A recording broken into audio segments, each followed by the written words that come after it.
Next, mother. I really love studying. 1, 2, 3.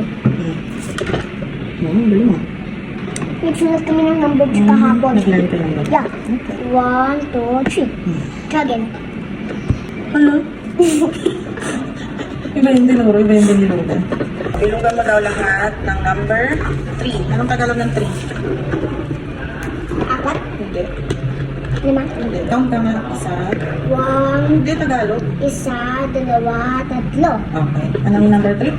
3. Very good. Ilunggan mo daw lahat ng 3. sige. Bilang 3. Or number 3. 1, 2, 3. Lahat na makikita mo na number 3, ilunggan mo lang. 1, 2, 3. 1, 2, 3. Done. May isa pa. Look careful.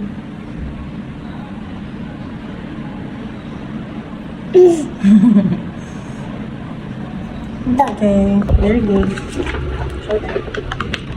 Guys, I really finished that one. I really love studying. Wala na mga sumusunod na naman gamit ang kulay lila. Ano yung lila? Purple? Ay, very good. Galing mo ah. What did you do? Because my favorite color is purple. That is because this is yung Sige. eggplant. Try ko niyo. Hindi. I hate that. Sabi mo, yabi. For Mama Sally. Not for me. Nabila mo ako color pencil.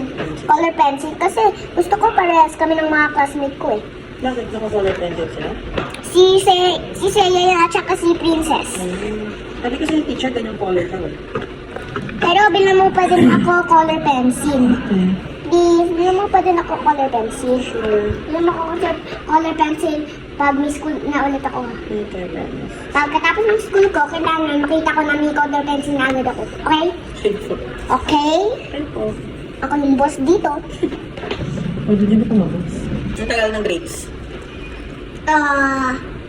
Ubas? Ah, galing nga. Kasi I know ubas Tagalog because my favorite fruit is ubas. That's really my good one. Okay. Because I really love sour.